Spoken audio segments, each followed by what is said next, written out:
What's happening, everybody, to the exam breakdown? Today is Wednesday, May 7th, 2025. Holy smokes.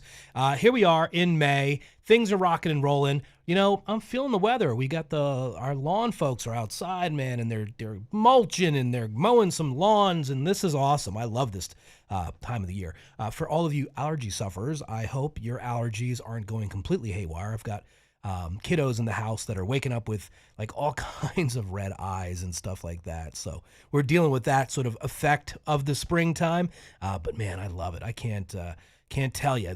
Winters get dark and it gets, I just love when it's like light outside, and I love the sunlight, and I love things moving around. It's awesome. Hope you're doing well. It is a pleasure to be here. My name is D. Kumar. I have been blessed with being able to hang with y'all and learn with you and help you get through these examinations. The point of this channel is to get you through your examinations, whether that be real estate examinations, brokers or salespersons anywhere in the United States, or your mortgage originators out there anywhere in the United States. I have a lot of tactical experience teaching this kind of content. I've taught tens of thousands of people over my very lucky career of hanging with folks. Been in classrooms, been live, been streaming, been doing all of this stuff for so long, even pre-COVID and stuff like that. So like here I am. My sort of ability is to be able to look at very complicated things and help people sort of shrink them down and make them neurologically compatible with the way you typically learn. Thank you for the amazing comments. Lots of people are passing all over the place. For those of you that are still having a hard time with this examination, today we do mortgage origination, and with those, I know you guys are out there right now and there's a cooling off period. So for my real estate people that are just tuning in, that exam, if you fail it, you have to wait 30 days before you can reschedule. Then the next time you have to wait 30 days if you fail a second time, and the third time. And then after the third attempt and you fail, you're going to have to wait 6 months before you can even sit for that examination. So there's a cooling off period, and that period creates this problem with a lot of students. The material is very technical. It's very complicated. There's a lot of moving parts. And so what you really need is a technician to be able to slice through this stuff, be able to make suppositions that has a good targeting system. And that we do just that. My ability to be able to look at stuff and say, that could be a question, that could be the angle that they're going to approach you. Now, I don't have copies of the examinations, any exams in my studio. That's just not what's going on. But I'll tell you what, after doing this for such a long time and being a subject matter professional, doing this stuff, having written books, having taught this stuff, having worked with every single publication that's out there and understand it pretty intimately well, I can assure you that my targeting system is pretty good. And so that I have a decent probability of being able to slice away the nonsense and, shape the clay and cut a piece off and move it around and understand where the art is inside of the vision. So listen, hang in there, keep working, but work smarter. It's not about millions of hours of study. It's not about study everything to be prepared. It's about understanding what you shouldn't study. It is just as important, if not more important, in my opinion,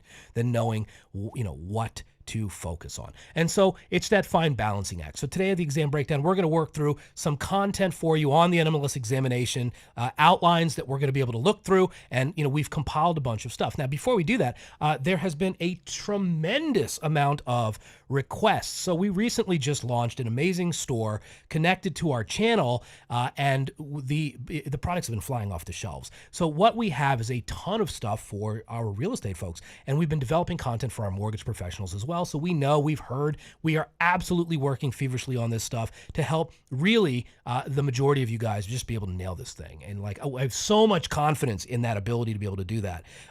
I get hired out on the corporate level for enterprise level training. And what happens is I go in to organizations, and we're talking upper levels, executives. Some of these folks are running companies. They're making money, but they need to get licensed for various reasons.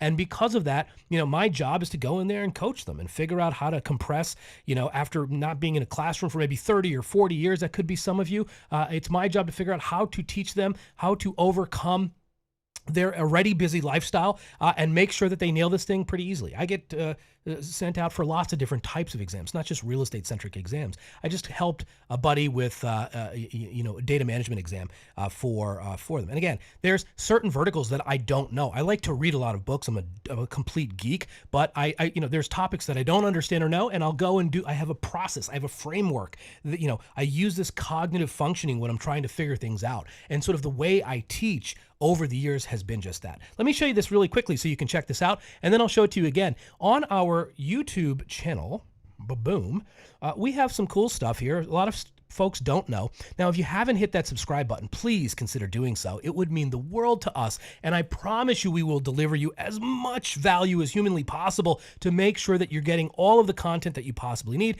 Our channel has grown, and so I really can't thank you enough for that. But please consider subscribing to the channel. You'll be notified of updates and videos. We're doing a ton of stuff for the mortgage professionals, and we have a really good one about to drop pretty soon. So if you want to know about that, in advance, my suggestion is to please subscribe if you can. If not, I'm going to see if I can win you over during this little teaching session. Now, if you're going to our channel, there's videos, obviously. You can go through the shorts live, which is what we're doing now. And then we've got playlists, we've got posts.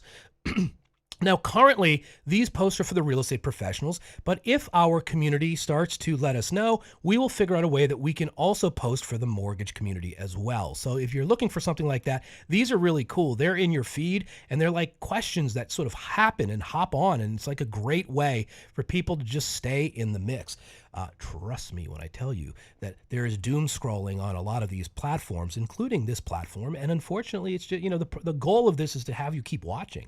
Whether it's focusing on studies or not is irrelevant to the overall goal of, channels. So, it's important that you understand that it's, to have things, and even just a question out of the day, just to help keep you reoriented is enough in many instances to keep your mind active instead of passively scrolling and like missing a bunch of stuff. Now, also, if you click on the store link, check this out. I'm pretty proud of this. We just put this out. A lot of stuff was initially for real estate, but now, boom, look at that. We just added for you NMLS folks a safe MLO practice examination, 50 questions, 50 awesome questions. And this is going to help you folks to get through that examination. We also have, in addition to that practice examination, we also have some really, really curated flashcards that you can digitally download. Both of these are digital downloads, so instant gratification, and they are reasonably priced, as you can see, for the value that they are going to be delivering. Now, I've been training all of these different subjects for such a long time. I'm intimately familiar with the way that these types of exams can be structured, and I'm very, very confident in the material, on the outlines that are being presented. It's something that I've been doing for a very long time. And believe it or not, a very long time is like well over 2 decades. So I've been doing this. I've helped a lot of folks try to figure things out. I know that these kinds of things are very useful in your preparation because you need to know what you need to work on and what you need to avoid. So this will help get you recentered. So pick up a copy if you can today. Check them out. You're going to love them. And with that, let's jump in to the content that we have happening on the exam breakdown. I wanted to call it the exam beatdown. I still might, because my idea is let's beat this thing to the ground so we can go study. I mean, I don't want to be mean to the old test, but I feel like whooping on it. I want you to consider this food for thought. I want you to all consider signing up for your exams as fast as possible, because the number one reason that people don't pass the exams is because they just don't sign up for them. And so you got to sign up for it and commit. All right, so here we go. Fair lending practices. Let's take a look at and a quick overview. These are quick bullet points to help get you oriented with this stuff. ECOA, Fair Housing, and HMDA. The interesting thing about this examination is there's a lot of granularity inside of the laws, and these laws are massive. And because they're massive and there's lots of stuff, it becomes really challenging to figure out what is not going to be on this test. So here we go. ECOA, Fair Housing, and HMDA appear frequently on examinations. These laws protect consumers from discrimination and ensure transparency for lending. As you remember maybe last week, and check the videos, we post these right away, you'll see us talking about RESPA and TILA and the TRID rule. Now, no protected classes, lender obligations, and key reporting requirements. And these are all of the key things that you want to keep in check as you are studying these laws. So ECOA, Fair Housing, and HMDA.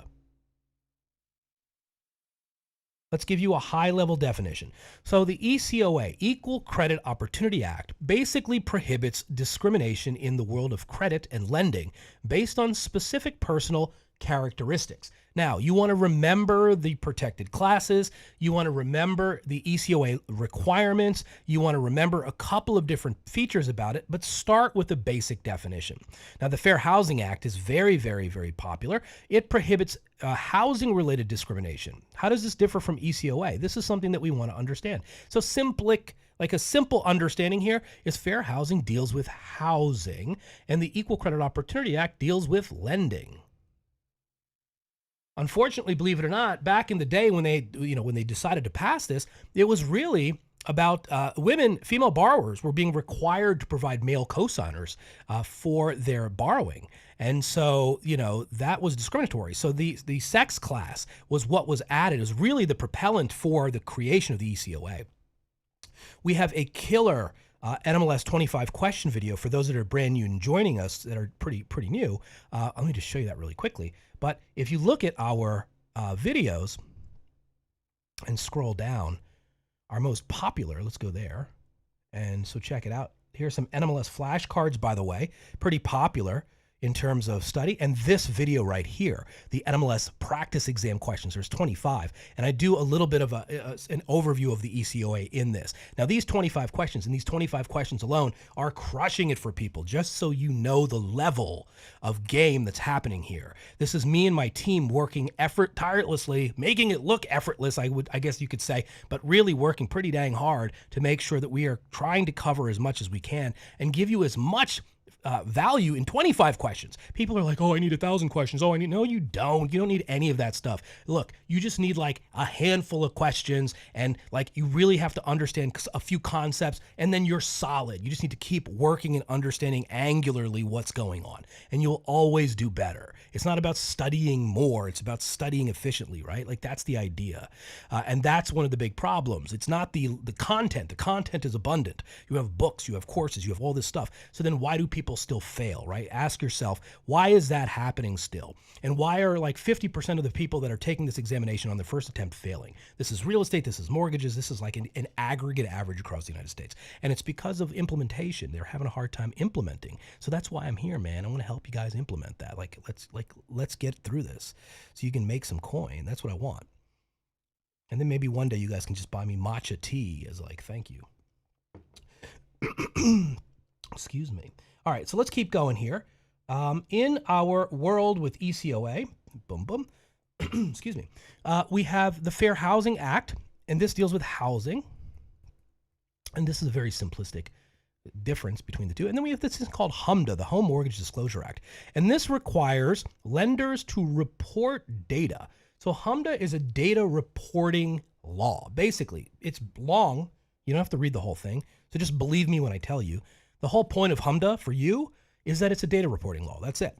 And basically, it collects data. The lenders have to give up some data on mortgage applications. And that's where, if you've ever applied for a mortgage or looked at a mortgage application, then you'll see towards the end, the signature pages, well, this is gathering HMDA data.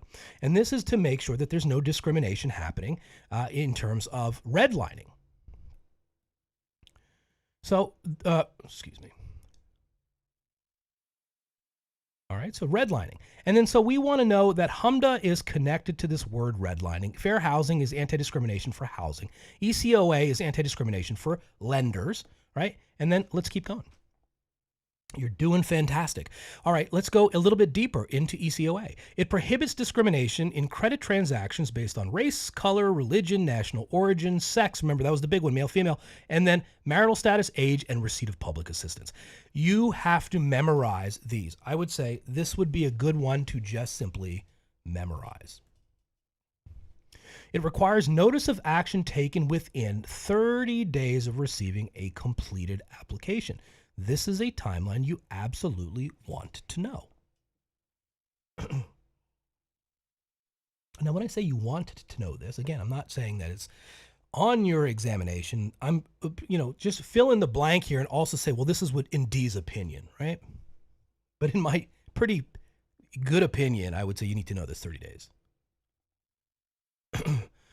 The next one is Fair Housing Act. It protects against discrimination in the sale or rental or in financing of housing. The protected classes here are race, color, national origin, religion, sex, familial status, and disability. So, race, color, religion, I'll just write them here. Race, color, religion, RN for religion. Race, color, religion, national origin, and sex are the same between these two laws. Race, color, religion, national origin, and sex. And then so they are similar in these 5, and then they are different in age and receipt of public assistance and equal credit opportunity. And then here in fair housing, it's familial status and disability. And so you just want to kind of know the differences between these two and kind of understand fundamentally what they do. Now, applies to advertising and real estate professionals. So adverts and real estate pros. And fair housing, carries some weight when it comes down to it on these exams. Really, it's going to be ECOA, right? Because we're dealing with lending. Mortgage origination is in lending. So it's really going to be more present on the mortgage exam as ECOA. Credit transactions include loans. That's y'all that are originating deals. Fair housing, broader, it includes rentals and the sale of housing. Some protected classes overlap, as we just mentioned, but familial status and disability are only fair housing. Now, one of the things that I do want you to know is fair housing is enforced by HUD. And the ECOA, at the current moment, is enforced by the CFPB, Consumer Financial Protection Bureau. I don't know where things are going to go. Great question. I'm not 100% here, but I can tell you in terms of exam content, you're going to want to know what's existing, not what's changing dynamically in the marketplace. You want to know what's pre-existing several months prior. So they're never going to roll out the immediate new occurrences of what's happening. All right. So you want to currently know that it's Consumer Financial Protection Bureau, and that's plenty fine depending on when. And if you're taking this exam much later in the year, then my suggestion is going to the Nationwide Mortgage Licensing Registry site and looking up education and any educational updates and see what are the new numbers, what are the new deals with enforcement actions. And they're going to update it there, and they're going to also delineate and explain to you on what version of what month of what exam they're going to make the change. Okay? Just so you know, that's the source. Always go there. And we're doing an entire video, by the way, on how to navigate that site because it's a little bit of a complex site where you can find updated information. So that's coming to a YouTube channel near you, near us.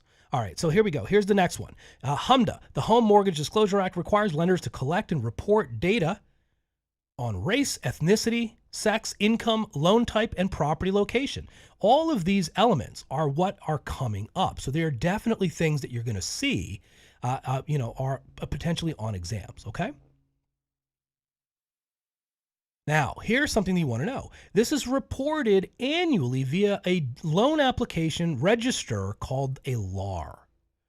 LAR stands for Loan Application Register. So the lender basically compiles this data and submits it so that the regulatory bodies can oversee it. And so it's going to go to the Division of Banks if it's Massachusetts, for example, or Department of Insurance if it's another state.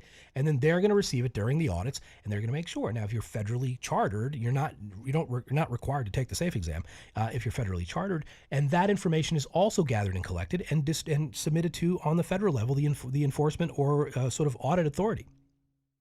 The whole point of capturing this information is to identify discriminatory lending patterns. And the phrase redlining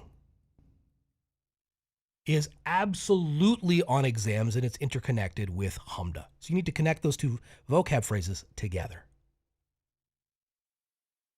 All right, the Loan Application Register is a record of application info lenders must submit. It includes both approved and denied loans, and it's submitted to the CFPB, which is the Consumer Financial Protection Bureau, by March 1st of each year. You would want to know. I don't know if you need to worry about March 1st, but I would certainly know that it's submitted, and the federal enforcer is CFPB. Now, many times, depending on the state may collect the information during their audit and then make sure that they get that information or share it with CFPB. But again, every state can be different. You're not going to be tested on these differences between the states. You just want to know that functionally what the law is, approved and denied loans, and the CFPB has to receive this every year. Okay. I would be less concerned about March 1st. Let's check out a few review questions. These are, again, very rudimentary, but just to get you minds oriented with sort of what to think to know.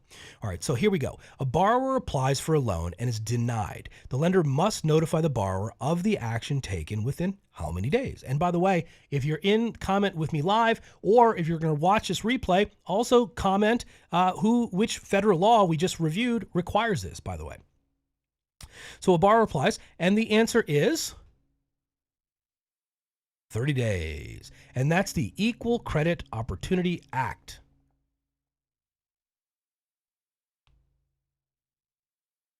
The next question, which protected class is unique to the Fair Housing Act? Letter A, age.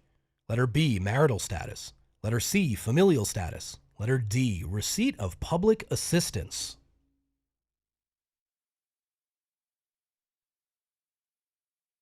And the answer? Letter C, familial status. And you want to know kind of what that is. Basically, familial status is the right to be able to occupy a premises with children younger than the age of 18. Women that are pregnant or in the process of assuming custody of a child or adoption or whatever, they are all considered protected under familial status. The origination, sort of the nucleus of this, originated from lead paint discrimination, and predating the lead paint problem that they discovered with health. They also, a lot of families with children would be denied.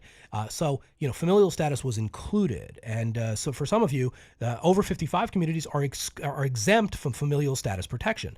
So they can say, for the seniors 55 and older, I hate using that phrase, but you don't have to live with children on a full-time basis kind of thing, right? So that's an exemption to the familial status. You don't need to worry about that. But for my friends that are in real estate, you do. All right. Next question. When is the LAR data due each year? And to who is it owed to? January 1, March 1, April 15th, or December 31st. Now, again, I'm a little, as the instructor here, I'm a little less concerned about the date. But, we did just go over it, so go ahead and give it a whack. Answer, letter B, March 1st. By the way, who is it owed to? Currently, the CFPB. Remember that, Consumer Financial Protection Bureau. And let's go through some key takeaways. Here we go. ECOA equals loan application rules and 30-day notices. Fair housing is things for rental and sale, a little bit more broad-based of an anti-discrimination law. ECOA is really about lending, okay? Disability and familial status were the two different protected classes. Remember, for ECOA, it was age, marital status, and receipt of public assistance. PA is public assistance, MS is marital status, and A is age. HMDA is a reporting law to detect patterns, the pattern of redlining. Know what each law covers and what it doesn't. And sort of these are the three key ones that you tend to see on exams. All right, so there we go. And this hopefully will help to orient you for these 3 laws, check out last week's video about TRID and about TILA and about RESPA. So those are all things that you're definitely going to want to know as well. You guys are doing fantastic. And really, I want to applaud all of you. You're doing an excellent job. You're all working. The engagement with our channel that I can share with you is tremendous, right? So like folks are watching videos, are staying in the pocket, trying to study. Please leave comments. We absolutely respond to every single comment. We try our level best to be able to accommodate requests when they're asked for. We try to clarify things that people might be confused on, and we try to curate content to be relevant for you for these examinations. Keep hanging in there. Keep working, okay? My only ask is that you do schedule your exams. Tell us when you're scheduling them. We'll cheer you on, and tell us if you pass. Tell us if you fail. Right? So like either way, no matter where you are in this framework, do not be frustrated alone. We are out here also to be able to carry some of that weight, to hear your voices, to understand what you're going through, to be able to help you, right? So like sometimes it could be mindset, sometimes it could be, theory, sometimes it could be test anxiety. Again, drop it in the comments. Let us know. Let us know what's happening so we can start addressing those problems and solve them, right? I have tons of experience coaching folks. So, I know all kinds of tricks to help people with test anxiety. I know all kinds of analysis things. I know all sorts of cognitive process learning patterns. I know all kinds of things to share to help you get through. Many times we also hear that people just miss these by a few points or something like that. And so like these are those opportunities. And the other ones that are not doing well with this stuff, I know the theory well, so I can help guide you or maybe give you some suggestions and everything else. Don't forget, we're also here with some of our products. We're about to launch a bunch of new stuff.